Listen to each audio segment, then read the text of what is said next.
الحمد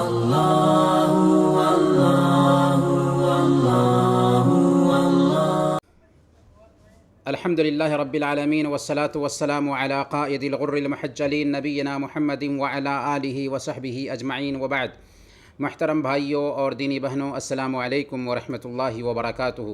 رمضان کے اس کلاس میں آپ سب کا استقبال ہے اور میں آپ تمام بھائیوں اور بہنوں تک اپنا دلی جذبہ پہنچانا چاہوں گا کہ ہمیں آپ سب سے اللہ کے لیے محبت ہے۔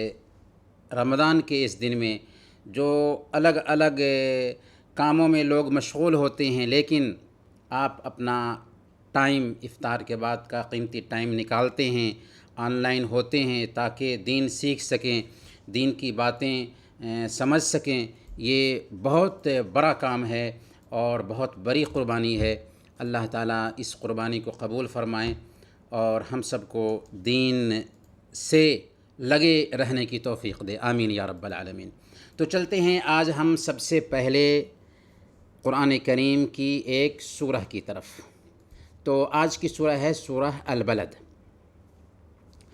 اللہ تعالیٰ فرماتا ہے بسم اللہ الرحمن الرحیم، لا اقسم بہذا البلد، میں اس شہر کی قسم کھاتا ہوں، وانت حل بہذا البلد، اور آپ اس شہر میں مقیم ہے، آپ اس شہر میں مقیم ہیں۔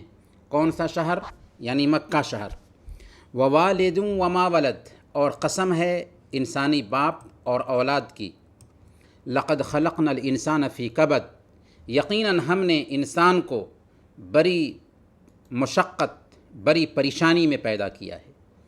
ایحسب ان لن یقدر علیہ احد، کیا وہ یہ گمان کرتا ہے کہ اس کے اوپر کوئی طاقت نہیں رکھ سکتا، کسی کے بس میں نہیں ہے۔ یقول اہلکت مالا لبدا، کہتا پھرتا ہے کہ میں نے تو بہت مال خرچ کر ڈالا۔ ایحسب ان لن یرہ احد، کیا یوں سمجھتا ہے کہ کسی نے اسے دیکھا ہی نہیں۔ الم نجعل لہ عینین، کیا ہم نے اس کو دو آنکھیں نہیں دیں، کیا ہم نے اس کی دو آنکھیں نہیں بنائیں۔ ولسانا وشفتین، اور زبان اور ہونٹ نہیں بنائے۔ وہدیناہ النجدین، اور ہم نے دکھا دیے اس کو دونوں راستے، بھلائی کے اور برائی کے۔ فلاقتحم العقبہ، سو اس سے نہ ہو سکا کہ وہ گھاٹی میں داخل ہوتا۔ وما ادراک ما العقبہ، اور آپ کو کیا پتہ، آپ نے کیا سمجھا کہ گھاٹی ہے کیا چیز۔ فک و رقبہ، کسی گردن یعنی غلام اور لونڈی کو آزاد کرنا۔ او اطعام فی یوم ذی مسغبہ، یا بھوک والے دن کھانا کھلانا۔ یتیما ذا مقربہ، کسی رشتہ دار یتیم کو۔ او مسکینا ذا متربہ، یا مٹی پر پڑے ہوئے مسکین کو۔ ثم کان من الذین آمنوا وتواصوا بالصبر وتواصوا بالمرحمہ، پھر ان لوگوں میں سے ہو جاتا جو ایمان لاتے اور دوسرے کو صبر کی اور رحم کرنے کی وصیت کرتے ہیں۔ اولئک اصحاب المیمنہ، یہی وہ لوگ ہیں دائیں بازو والے خوش نصیب لوگ۔ والذین کفروا بآیاتنا ہم اصحاب المشأمہ، اور جن لوگوں نے ہماری آیتوں کے ساتھ کفر کیا، ہماری آیتوں کو جھٹلایا، وہ بدقسمت لوگ ہیں، کم بختی والے لوگ ہیں۔ علیہم نار مؤصدہ، انہی پر آگ ہوگی جو چاروں طرف سے گھیری ہوئی ہوگی۔ یہ ہے سورۃ البلد۔ اس سورہ میں بھی اللہ تعالیٰ نے سب سے پہلے قسمیں کھائی ہیں کچھ چیزوں کی۔ چنانچہ اللہ تعالیٰ فرماتا ہے لا اقسم بہذا البلد، میں اس شہر کی قسم کھاتا ہوں۔ وانت حل بہذا البلد، اور آپ اس شہر میں مقیم ہیں۔ اس شہر سے مراد مکہ مکرمہ ہے۔ اس شہر کی عزت کے لیے، اس شہر کی عظمت کے لیے، اس شہر کی مہانتا کو بیان کرنے کے لیے اللہ تعالیٰ نے مکہ مکرمہ کی قسم کھائی۔ ووالد وما ولد، اور قسم ہے انسانی باپ اور اولاد کی۔ بعض مفسرین کا کہنا ہے کہ اس سے مراد آدم علیہ السلام اور ان کی ساری اولاد ہے، اور بعض کا کہنا ہے کہ اس سے ہر باپ اور اولاد مراد ہے۔ اللہ تعالیٰ نے ہر باپ اور اولاد کی قسم کھائی۔ اس کے بعد جواب قسم آ رہا ہے۔ کس چیز کے لیے قسم کھائی گئی ہے اس کا جواب آ رہا ہے۔ اللہ فرماتا ہے لقد خلقنا الانسان فی کبد۔ قسم کھا کر اللہ فرماتا ہے کہ یقیناً ہم نے انسان کو بڑی پریشانی، بڑی مشقت میں پیدا کیا، یعنی دنیا میں اس کی زندگی محنت اور پریشانی سے عبارت ہے۔ اس کے ساتھ پریشانی اور محنت لگی ہوئی ہے۔ پیدائش کے وقت اس کی ڈھوری کاٹی جاتی ہے، دودھ پینے کی تکلیف برداشت کرتا ہے، اگر دودھ نہ ملے تو بچہ مر جائے، پھر دانت نکلنے کی تکلیف برداشت کرتا ہے، زبان کو حرکت دینے کی تکلیف برداشت کرتا ہے، دودھ چھوڑنے کی تکلیف برداشت کرتا ہے، ختنہ کی تکلیف برداشت کرتا ہے، پڑھائی میں ٹیچر کی تکلیف برداشت کرتا ہے، سبق یاد کرنے کی تکلیف برداشت کرتا ہے، شادی کا جھمیلا برداشت کرتا ہے، اولاد کو کما کر کھلانے کی تکلیف برداشت کرتا ہے، گھر بنانے کی تکلیف برداشت کرتا ہے، بچوں کی شادی کی تکلیف برداشت کرتا ہے، پھر جسم میں اگر کوئی بیماری ہو جائے تو اس کی تکلیف برداشت کرتا ہے، پھر موت کی تکلیف برداشت کرے گا، پھر قبر کے سوال جواب اور حساب و کتاب کی تکلیف برداشت کرے گا، یہاں تک کہ آخری انجام یا تو جنت ہے یا جہنم ہے۔ اسی لیے اللہ نے فرمایا لقد خلقنا الانسان فی کبد، ہم نے انسان کو مشقت میں، پریشانی میں پیدا کیا ہے۔ ایحسب ان لن یقدر علیہ احد، کیا یہ گمان کرتا ہے کہ یہ کسی کے بس میں نہیں، اس پر کوئی طاقت نہیں رکھتا، جو چاہے کرے، جیسے چاہے زندگی گزارے۔ یقول اہلکت مالا لبدا، کہتا پھرتا ہے کہ میں نے تو بہت سارا مال خرچ کیا۔ کس راستے میں؟ برائی کے راستے میں، شر کے راستے میں، باطل کے راستے میں، غلط چیزوں کے پرچار میں، دنیا کے فضول کاموں میں پیسے لٹاتا ہے، اور لوگوں سے کہتا بھی پھرتا ہے کہ میں نے تو فلاں کام میں اتنے پیسے لٹا دیے، فلاں کام میں اتنے پیسے لگا دیے۔ ایحسب ان لن یرہ احد، کیا یوں سمجھتا ہے کہ اسے کسی نے دیکھا نہیں ہے؟ وہ اس گمان میں جیتا ہے کہ کوئی اس کو دیکھنے والا نہیں، جو چاہے کرے، لیکن اللہ تعالیٰ اس کی ایک ایک حرکت کی نگرانی کر رہا ہے، اور اس کی سزا بھی اس کو کل قیامت کے دن دینے والا ہے۔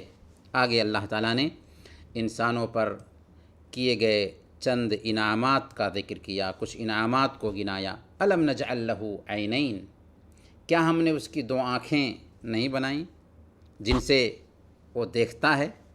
اس آنکھ کی کیا قیمت ہے اس سے پوچھئے جو اندھا ہے، یا کم سے کم ایک دن کے لیے آنکھ پر پٹی باندھ کر کے بیٹھ جائیے، آپ کو آنکھ کی قیمت سمجھ میں آ جائے گی۔ وَلِسَانًا وَشَفَتَيْن، اور زبان اور ہونٹ نہیں بنائیں، یعنی ہم نے انسان کو زبان دیا، اس زبان سے وہ بات کرتا ہے۔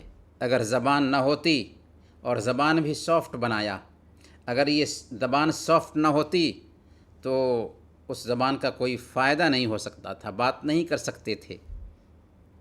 اور ہونٹوں کو بھی بولنے اور کھانے پینے کے لیے بنایا کہ ایک بندہ ان سے بولنے اور کھانے پینے کے لیے مدد حاصل کرتا ہے، اس کے چہرے کے لیے خوبصورتی کا ذریعہ ہے۔ وَهَدَيْنَاهُ النَّجْدَيْنِ، صرف جسمانی طور پر ہی بہترین شکل نہیں دی، بلکہ روحانی انتظام بھی کیا. ہم نے دکھلا دیے اس کو بھلائی کا راستہ اور برائی کا راستہ، یعنی ہم نے خیر اور شر، اچھائی اور برائی کی تمیز بھی کرا دی. اس کی فطرت میں، اس کے سوبھاؤ میں صحیح اور غلط کی تمیز رکھ دی، اور اس کے ساتھ ساتھ اللہ تعالیٰ نے نبیوں کے ذریعہ اس کی رہنمائی بھی کر دی. گویا کہ کوئی عذر باقی نہیں رہے گا ایک انسان کے لیے کہ اس نے سچے راستے کو کیوں نہیں اپنایا. اللہ تعالیٰ دوسری جگہ بیان فرماتا ہے انا ہدیناہ السبیل اما شاکرا و اما کفورا. ہم نے راستہ دکھا دیا، اب چاہے تو بندہ شکر گزار بنے یا چاہے تو ناشکری کرے. گویا کہ اللہ رب العالمین نے ایک بندے کے لیے کیا خیر ہو سکتا ہے، کیا شر ہو سکتا ہے، اس کو بتا دیا ہے. اب ایک بندے پر ڈیپینڈ کرتا ہے کہ وہ خیر کا راستہ اپناتا ہے، بھلائی کا راستہ اپناتا ہے، جنت کا راستہ اپناتا ہے، یا شر کا راستہ اپناتا ہے، برائی کا راستہ اپناتا ہے، جہنم کے راستے پر چلتا ہے. چوائس اس کا ہوگا، اور اسی چوائس کے حساب سے اس کو انعام بھی ملے گا یا اس کو سزا بھی ملے گی. فلقتحم العقبہ، سو اس سے نہ ہو سکا کہ گھاٹی میں داخل ہوتا. گھاٹی سے کیا مراد ہے؟ اللہ تعالیٰ نے خود پوچھا وما ادراک ما العقبہ، اور آپ نے کیا سمجھا کہ گھاٹی آخر کیا چیز ہے؟ گھاٹی یعنی وہ راستہ جو پہاڑ پر ہو اور جس پر چڑھنا انسان کے لیے مشکل ہوتا. مقصود یہ کہ انسانی نفس پر سخت گزرنے والے کام، جیسے اللہ اور اس کے رسول پر ایمان رکھنا اور اللہ اور اس کے رسول کے راستے میں اپنا قیمتی مال خرچ کرنا، یہ سب ایک انسان پہ سخت گزرتے ہیں، لیکن جو ایمان والا ہوگا اسے کرے گا. اس لیے اللہ تعالیٰ نے اس کی وضاحت فرمائی فک و رقبہ، کسی گردن یعنی غلام اور لونڈی کو آزاد کرنا. اسلام غلامی کو برداشت نہیں کرتا، اسی لیے اسلام نے غلاموں کو آزاد کرنے کی ترغیب دلائی. او اطعام فی یوم ذی مسغبہ، یا بھوک والے دن کھانا کھلانا. کھانا کھلانا ویسے بھی فضیلت کا کام ہے، اہمیت رکھنے والا کام ہے، لیکن بھوکمری کے دن کھانا کھلانا اور زیادہ اس کی اہمیت بڑھ جاتی ہے. یتیماً ذا مقربہ، کسی رشتہ دار یتیم کو، کیونکہ رشتہ دار یتیم کو اگر آپ کھانا کھلاتے ہیں، رشتہ دار یتیم کے ساتھ اگر آپ اچھا معاملہ کرتے ہیں تو اس کا دوہرا اجر ملے گا. ایک صدقہ کرنے کا اجر اور دوسرا رشتہ نبھانے کا اجر. لہما اجران، اجر القرابہ و اجر الصدقہ. رشتہ دار یتیم ہے تو اس کے ساتھ اچھا معاملہ کرنے میں دوہرا اجر ہے. او مسکیناً ذا متربہ، یا مٹی پر پڑے مسکین کو، یعنی ایسے مسکین کو کھانا کھلانا جو بدحالی اور غربت کی وجہ سے مٹی پر پڑا ہوا ہے، اس کو پوچھنے والا کوئی نہیں ہے. جیسا کہ ہم دیکھتے ہیں کہ روڈوں پر لوگ پڑے ہوئے ہوتے ہیں. ایسے غریبوں اور بدحالوں کی خبر لینا بڑی نیکی کا کام ہے.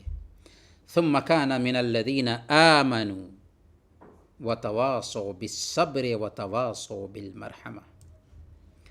لیکن یہ کام کرنے والے فضیلت کے حقدار تب ہوں گے جب کہ ان کے اندر یہ خوبیاں ہوں گی.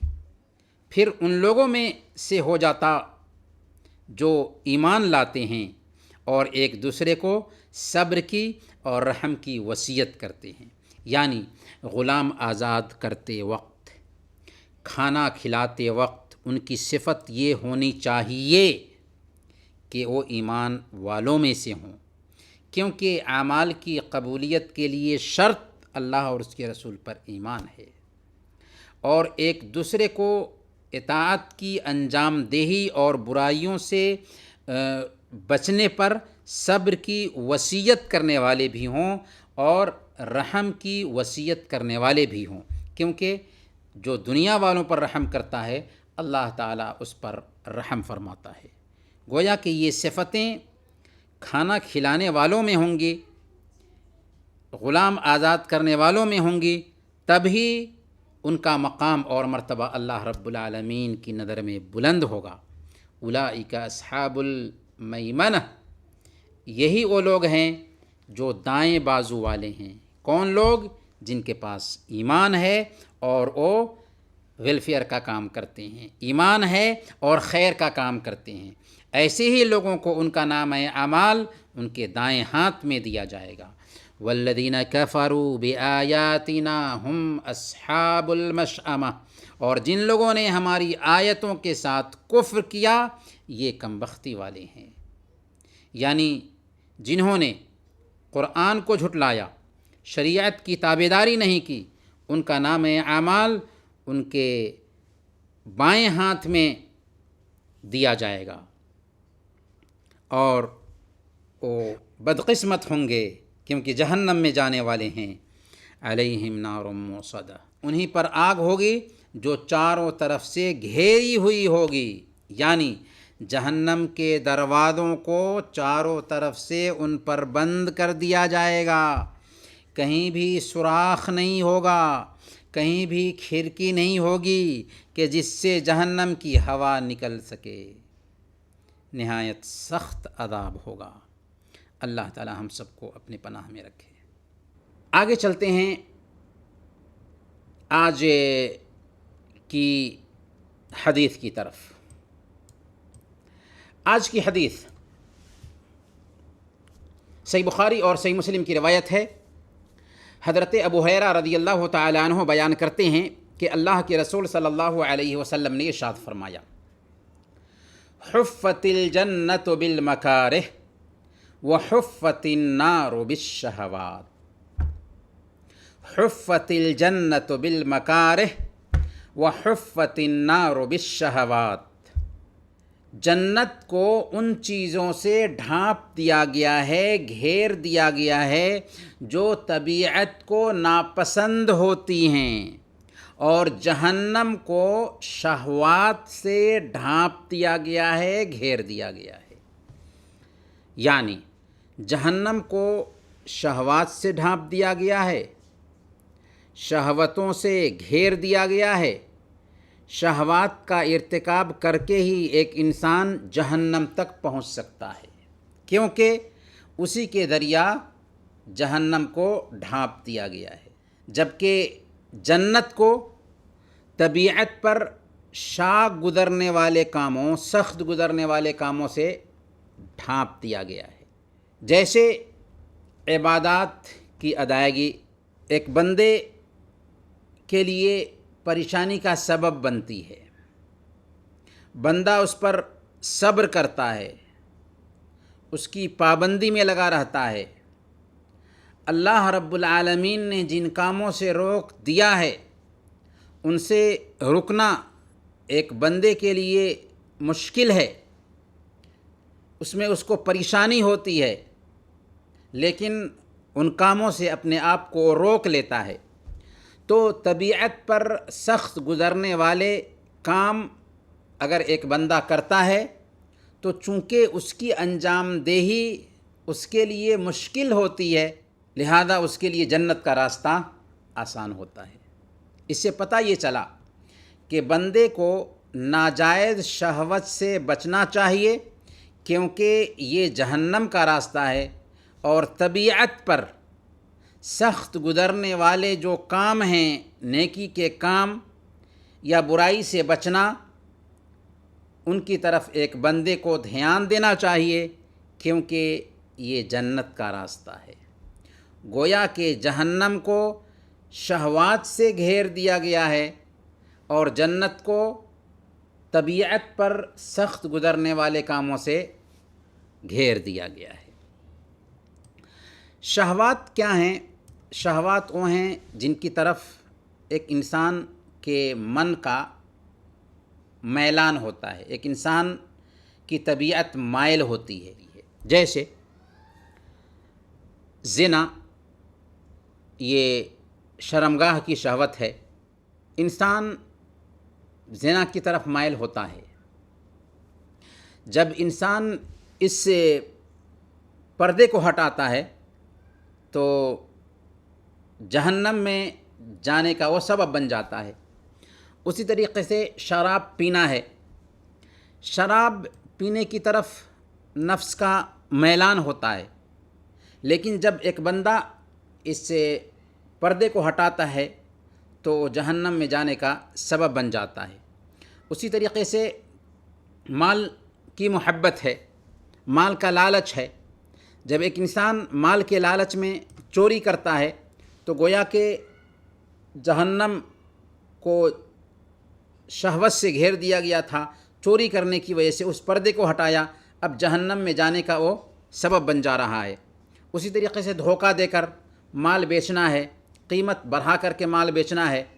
تو دھوکہ دے کر مال بیچنا یہ نفس کی چاہت تھی، اور اس نے جب ایسا کیا تو اس نے اپنے لیے جہنم کے پردہ کو ہٹا دیا. اسی طریقے سے دوسری اخلاقی بیماریاں ہیں، گھمنڈ ہے، چغلخوری ہے، غیبت ہے. ایک بندہ کی چاہت ہوتی ہے یہ کام کرنے کی، اور جس چیز میں نفس کی چاہت ہو وہ اصل میں ایک انسان کو جہنم کے راستے کی طرف لے جاتی ہے. اور جب ایک بندہ یہ کام کرتا ہے تو اس کے لیے جہنم کا راستہ آسان ہوتا ہے، کیونکہ جہنم کو شہوتوں سے، من کی چاہتوں سے ڈھانپ دیا گیا ہے. برائی کی طرف دعوت دینے والے اس نفس کا علاج کیا ہے، دوا کیا ہے؟ اسی حدیث میں اس کی دوا بھی بتا دی گئی ہے. کہا اللہ کے نبی صلی اللہ علیہ وسلم نے وَحُفَّتِ الْجَنَّةُ بِالْمَكَارِهِ، اور جنت کو طبیعت پر سخت گزرنے والے کاموں سے ڈھانپ دیا گیا ہے. جو کام طبیعت پر سخت گزرتے ہیں ان سے جہنم کو ڈھانپ دیا گیا ہے. باطل کو نفس پسند کرتا ہے اور حق کو نفس پسند نہیں کرتا. غلط چیزوں کو نفس پسند کرتا ہے اور اچھی چیزوں کو نفس پسند نہیں کرتا. تو اگر باطل کی طرف نفس کی چاہت ہے اور ایک انسان باطل کے راستے پر چلا تو جہنم کا راستہ اس کے لیے آسان ہوا. لیکن حق کے راستے میں من کی چاہت نہیں ہوتی، اس کی طرف چلنا ذرا مشکل ہوتا ہے. تو جب حق کے راستے میں ایک انسان چلتا ہے اپنے نفس کو لگام دیتے ہوئے تو جنت کا راستہ اس کے لیے آسان ہو جاتا ہے. ایک انسان حق کے لیے خود کو مجبور کرتا ہے، واجبات کی ادائیگی کرتا ہے، اور اللہ نے جن کاموں سے روک دیا ہے ان سے اپنے آپ کو روکتا ہے، تو ایسی حالت میں اس کے لیے جنت کا راستہ آسان ہو جاتا ہے. آپ غور کیجئے کہ ٹھنڈی کا وقت ہو یا فجر کا وقت ہو، اس وقت نماز کے لیے جاگنا ذرا مشکل ہوتا ہے، خاص کر اگر تھکاوٹ زیادہ ہو بدن میں تو اور زیادہ پریشانی ہوتی ہے ایسے وقت میں جگنا. لیکن جب ایک بندہ اپنے من کی چاہت کو دور کرتا ہے اور طبیعت کو لگام دیتا ہے اور نہ چاہتے ہوئے بھی نماز کے لیے اٹھ جاتا ہے، تو گویا کہ جنت میں داخلے کا راستہ اس کے لیے آسان ہو جاتا ہے. اسی طریقے سے شراب کی چاہت ہوئی، زنا کی چاہت ہوئی، اشلیل چیزوں کو دیکھنے کی چاہت ہوئی. من کی چاہت ہوتی ہے کہ سامنے میں گندی چیزیں ہیں ان کو کلک کر کے دیکھا جائے، لیکن جب انسان نے اس شہوت کے راستے پہ لگام لگا دیا، اس شہوت سے اپنے نفس کو بچانے کے لیے خود کو مجبور کیا، تو اب اس کے لیے جنت کا راستہ آسان ہو گیا. اسی طریقے سے بھلائی کی طرف بلانا اور برائی سے روکنا. کسی کو غلط کام کرتے ہوئے دیکھتے ہیں، کسی کو نماز میں سستی کرتے ہوئے دیکھتے ہیں، کسی کو شرک کرتے ہوئے دیکھتے ہیں، تو انسان کا نفس یہ کہتا ہے کہ میں آخر کیوں لوگوں کی فکر کروں، کیوں دوسروں کے معاملے میں اپنے آپ کو تھکاؤں. یہ نفس کی چاہت ہے. لیکن جب وہ نفس کی اس چاہت کو ختم کرتا ہے، اس چاہت کے پردے کو ہٹاتا ہے اور طبیعت نہ چاہنے کے باوجود بھی اس کو برائی سے روکتا ہے، اس کو اچھائی کی طرف بلاتا ہے، تو گویا کہ اس کے لیے جنت کا راستہ آسان ہو رہا ہے. غرض کے حرام کاموں سے اپنے آپ کو بچانا من، سوبھاؤ اور طبیعت پر سخت گزرتا ہے، خاص طور پر اس وقت جب کہ ایک انسان کے اندر شہوت کا ابال بھی ہو، نوجوانی کی عمر میں ہو. مثال کے طور پر ایک نوجوان ہے، اس کے سامنے ایک عورت ہے، خوبصورت عورت ہے، وہ گناہ کی دعوت دے رہی ہے، کوئی اس کو دیکھنے والا نہیں ہے، نفس کی چاہت بھی ہے، شہوت میں ابال بھی ہے، لیکن پھر بھی وہ ایسا نہیں کرتا. وہاں پر اپنے آپ کو لگام دینا بہت مشکل ہے. لیکن اگر وہ اپنے نفس کی چاہت کو لگام دیتا ہے تو گویا کہ وہ اپنے لیے جنت کا راستہ آسان کر رہا ہے. اور اگر من کی چاہت میں لگ جاتا ہے تو گویا کہ جہنم کے راستے پر وہ چل نکلا. اسی لیے 7 طرح کے لوگ کل قیامت کے دن اللہ تعالیٰ کے عرش کے سایہ تلے جگہ پائیں گے. ان میں سے ایک ہوگا رجل دعته امرأة ذات منصب و جمال فقال انی اخاف اللہ. ایسا آدمی جس کو کسی عہدے کی مالک خوبصورت عورت نے گناہ کی دعوت دی اور اس نے کہا کہ مجھے اللہ کا ڈر ہے. یہ ڈر کب پیدا ہوگا؟ جب ایک انسان بند کمرے میں بھی ہو، اپنے اوپر اللہ کی نگرانی کا احساس پیدا کرے گا کہ کوئی تو نہیں دیکھ رہا ہے لیکن میرا رب ہے جو مجھے دیکھ رہا ہے. اب وہ نیکیوں کی طرف لپکے گا، اگرچہ نیکیاں کرنا اس کے لیے مشکل ہو. برائیوں سے بچے گا، اگرچہ برائیوں کی طرف اس کے من کا لگاؤ ہو.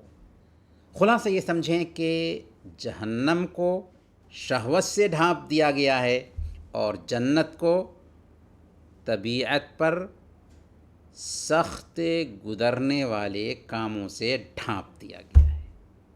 تو ہمیں چاہیے کہ شہوت کے راستے سے بچیں تاکہ جہنم کے راستے پر نہ جا سکیں، اور طبیعت پر جو کام سخت گزرتا ہے، نیکیاں کرنا ذرا سخت گزرتا ہے، اور برائی سے بچنا ذرا سخت گزرتا ہے، لیکن کریں گے تو ہمارے لیے وہ کام بہت آسان ہو جائے گا. اور یہ بھی یاد رکھیں کہ شروع میں کبھی کبھی نیکی کا کام کرنا طبیعت پر سخت گزرتا ہے، لیکن جب نیکی کا کام کرنے لگ جائیں گے، برائی سے بچنا شروع میں طبیعت پر سخت گزرتا ہے، لیکن جب آپ برائی سے بچنے لگ جائیں گے تو آپ اگر نیکی نہیں کریں گے تو عجیب طرح کی الجھن آ جائے گی. اگر آپ کے من میں برائی کا خیال آئے گا تو فوراً آپ اس سے دور ہوں گے، برائی کی طرف آپ دھیان نہیں دے سکتے کیونکہ آپ کی یہ عادت ہو چکی ہے، گویا کہ آپ جنت کے راستے کی طرف جا رہے ہیں. تو اب ہمیں اپنے آپ سے پوچھنا ہے کہ ہمارے من کا جھکاؤ، ہماری طبیعت کا جھکاؤ من کی چاہت کی طرف ہے یا جنت کے راستے کی طرف ہے. اللہ تعالی ہم سب کو جنت کے راستے پر چلائے، آمین یا رب العالمین. چلیں آج کے پیغام کی طرف. آج ہم زکوٰۃ الفطر کے بارے میں بات کرنے والے ہیں۔ زکوٰۃ الفطر دو لفظوں سے مل کر بنا ہے۔ زکوٰۃ یعنی پاکی، صفائی اور پوترتا، اور فطر یعنی روزہ کھولنا۔ اس طرح زکوٰۃ الفطر کا مطلب ہوا وہ زکوٰۃ جو رمضان کے روزے کے ختم ہونے پر دی جاتی ہے۔ کچھ لوگ اس کو صدقۃ الفطر بھی کہتے ہیں اور فطرانہ کے نام سے بھی اس کو جانتے ہیں۔ زکوٰۃ الفطر کا مقصد کیا ہے؟ کیوں یہ زکوٰۃ دی جاتی ہے؟ حدیث میں اس کی دو حکمت بیان کی گئی ہے۔ سنن ابی داؤد کی روایت ہے، حضرت ابن عباس رضی اللہ تعالیٰ عنہ بیان کرتے ہیں کہ فرض رسول اللہ صلی اللہ علیہ وسلم زکوٰۃ الفطر طہرۃ للصائم من اللغو والرفث وطعمۃ للمساکین۔ اللہ کے رسول صلی اللہ علیہ وسلم نے زکوٰۃ الفطر فرض کیا تاکہ روزے کی حالت میں جو بیہودہ باتیں ہوئیں یا گناہ کا کام ہوا اس کی پاکی ہو سکے، اس سے پاکی حاصل ہو سکے، اور عید کے دن غریبوں کو بھی کھانا مل سکے۔ گویا کہ زکوٰۃ الفطر یا فطرانہ کی دو حکمت ہوئی۔ ایک کا تعلق خود روزہ سے ہے کہ روزہ میں جو کمی رہ گئی ہے وہ دور ہو جائے، اور دوسری حکمت کا تعلق سماج کے غریبوں سے ہے کہ کم سے کم عید کے دن ان کے اندر بھی بے نیازی آ جائے اور وہ بھی عید کی خوشی میں، عید کے تہوار میں آسانی سے شریک ہو سکیں۔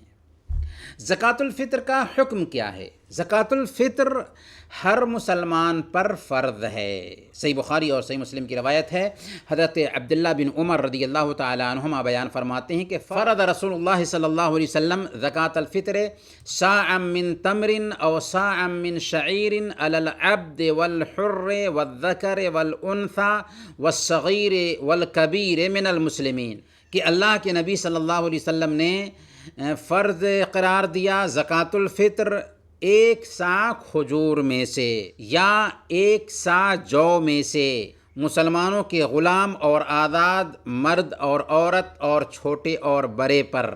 تو اگر آپ پوچھیں کہ زکوٰۃ الفطر کس پر فرض ہے تو ہر مسلمان پر فرض ہے، چاہے وہ مالدار ہو یا غریب ہو۔ جس کے پاس بھی ایک دن کی ضرورت سے زیادہ ایک سا کے برابر میں مال ہو اس پر زکوٰۃ الفطر فرض ہے۔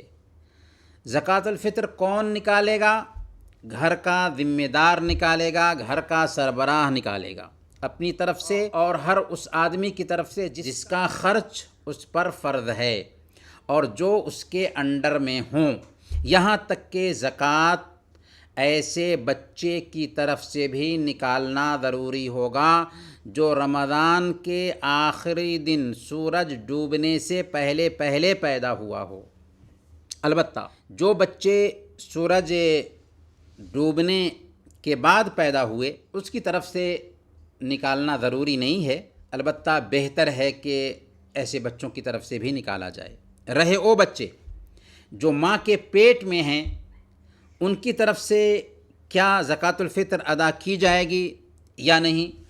تو ان کی طرف سے زکوٰۃ الفطر ادا کرنا ضروری نہیں ہے، لیکن اگر کوئی دینا چاہے تو دے سکتا ہے۔ حضرت عثمان رضی اللہ تعالیٰ عنہ ماں کے پیٹ میں پل رہے بچوں کی طرف سے بھی زکوٰۃ الفطر دیتے تھے۔ لیکن یاد رہے کہ ایک آدمی اگر کسی کے پاس سے کام کرتا ہے اور وہ سیلری لیتا ہے تو خود اس کی ذمہ داری بنتی ہے کہ وہ اپنی زکوٰۃ الفطر ادا کرے۔ ایسا نہیں کہ جس کے پاس کام کرتا ہے اس کی ذمہ داری ہے اس کی طرف سے زکوٰۃ الفطر ادا کرنے کی۔ زکوٰۃ الفطر کے مستحق کون لوگ ہیں؟ یعنی زکوٰۃ الفطر کس کو دینی چاہیے؟ تو اس کے مستحق صرف غریب ہیں، مسکین ہیں۔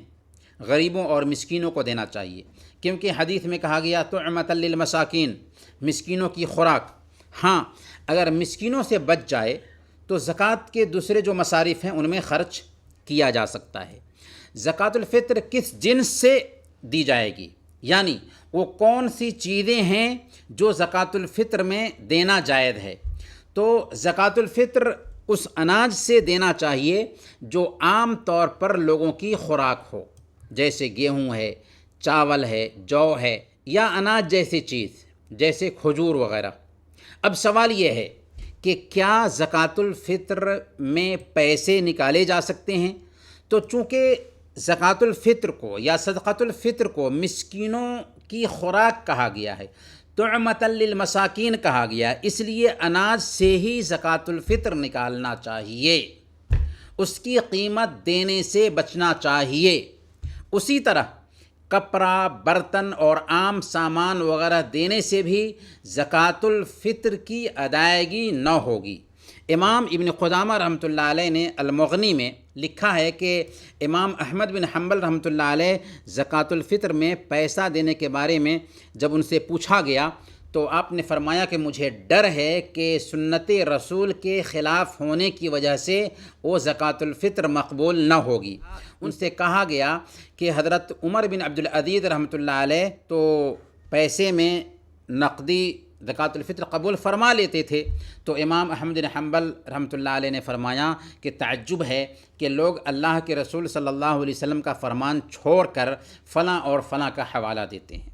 پتہ یہ چلا کہ زکوٰۃ الفطر کی ادائیگی اناج سے ہی ہونی چاہیے۔ ہاں، اگر کسی طرح کا عذر ہے یا کہیں پر پیسے کی مسکینوں کو زیادہ ضرورت ہے تو وہاں پر قیمت کی ادائیگی کی جا سکتی ہے بعض علماء کی رائے کی بنیاد پر، لیکن اناج ہی نکالنا افضل ہے، بہتر ہے، کیونکہ یہ مقدار بھی معمولی ہے۔ اگر آپ کو زکوٰۃ دینی ہے تو دیتے رہیں نا پیسے میں، لیکن یہ زکوٰۃ الفطر ہے، اس لیے اگر آپ زکوٰۃ الفطر اناج سے ہی نکالتے ہیں تو یہی افضل ہے اور یہی سنت کے مطابق ہے۔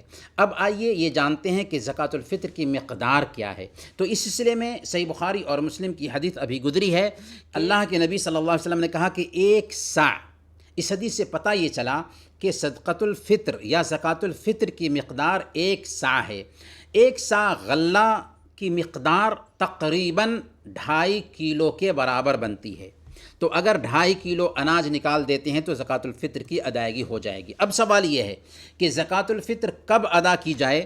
تو ابھی حدیث گزری ہے صحیح بخاری کی، جس میں اللہ کے نبی صلی اللہ علیہ وسلم نے بیان فرمایا کہ وَأَمَرَ بِهَا أَن تُوَدَّ قَبْلَ خُرُوجِ النَّاسِ إِلَى الصَّلَاةِ، کہ اللہ کے نبی صلی اللہ علیہ وسلم نے حکم دیا کہ لوگوں کے نماز عید کے لیے نکلنے سے پہلے اسے ادا کر دے، لہذا شوال کا چاند نظر آنے کے بعد یہ زکوٰۃ الفطر واجب ہو جاتی ہے اور نماز عید کے لیے نکلنے سے پہلے اس کی ادائیگی ضروری ہے۔ البتہ اگر نماز عید سے 1-2 دن پہلے بھی نکال دیں تو کوئی حرج کی بات نہیں، جیسا کہ صحیح بخاری کی روایت میں آتا ہے، حضرت ابن عمر رضی اللہ تعالی عنہ بیان فرماتے ہیں کہ صحابہ کرام زکوٰۃ الفطر عید سے 1-2 دن پہلے بھی نکال دیا کرتے تھے۔ بنا کسی سبب کے اگر کسی نے نماز عید تک زکوٰۃ الفطر نہیں نکالا تو اس کی زکوٰۃ الفطر ادا نہیں ہوگی، بلکہ وہ عام صدقات میں شمار کیا جائے گا، جیسا کہ سنن ابی داؤد کی روایت ہے۔ اللہ کے نبی صلی اللہ علیہ وسلم نے ارشاد فرمایا من اداها قبل الصلاة فهي زکاة مقبولہ ومن اداها بعد الصلاة فهي صدقة من الصدقات، کہ اگر کسی نے نماز سے پہلے اسے ادا کیا تو وہ مقبول زکوٰۃ ہے، اور اگر کسی نے نماز کے بعد ادا کیا تو یہ عام صدقہ شمار ہوگا۔ اب سوال یہ ہے کہ زکوٰۃ الفطر کہاں نکالنا چاہیے اور کہاں کے غریبوں اور مسکینوں کو دینا چاہیے؟ تو اس کا جواب یہ ہے کہ زکوٰۃ الفطر نکالنے والا جہاں رہتا ہو اسی شہر میں نکالنا چاہیے اور اسی شہر کے مسکینوں کو دینا چاہیے۔ مثال کے طور پر اگر آپ کویت میں ہیں تو کویت ہی میں نکالیں اور کویت کے ہی مسکینوں کو دیں، لیکن اگر کوئی آدمی یہ سمجھ رہا ہے کہ اپنے ملک میں زیادہ مسکین پائے جاتے ہیں یا ہمارے رشتہ دار ہیں وہاں پر جو مسکین ہیں یا وہاں پہ پہنچانا زیادہ بہتر ہے، تو اس بات کی گنجائش بالکل پائی جاتی ہے کہ آپ اپنے ملک کے زکوٰۃ الفطر بھیج دیں۔ دھیان رہے کہ اگر کوئی آدمی کویت میں ہے اور اپنا فطرہ اپنے ملک میں بھیجنا چاہتا ہے تو اسے 2.5 کلو اناج کی قیمت ہی بھیجنی ہوگی، جو قیمت یہاں پہ 2.5 kg اناج کی بنتی ہو، تاکہ وہاں اناج خرید کر غریبوں میں تقسیم کر دیا جائے۔ کوئی پوچھ سکتا ہے کہ کتنی رقم بھیجنی ہوگی، تو اس کی تحدید نہیں کی جا سکتی کیونکہ معیار 2.5 kg اناج ہے۔ ہاں، اگر کوئی آدمی 1.25 دینار یعنی 1 دینار اور ربع کی قیمت طے کر کے اپنے ملک میں بھیج دیتا ہے، یا گھر والوں کو کہہ دیتا ہے کہ اتنے کا اناج خرید کر غریبوں میں تقسیم کر دیا جائے، یا کسی فیتھ فل آدمی کے حوالے کرتا ہے، اس کو وکیل بنا دیتا ہے تاکہ وہ عید کی نماز سے پہلے زکوٰۃ الفطر کی ادائیگی کر دیں، تو اس بات کی گنجائش پائی جاتی ہے۔ اللہ تعالیٰ سے دعا ہے کہ اللہ تعالیٰ ہمارے روزوں اور ہماری نمازوں میں اخلاص پیدا فرمائیں اور ہماری نیکیاں قبول فرمائیں، آمین۔ وصلی اللہ علی نبینا محمد وعلی آلہ وصحبہ اجمعین۔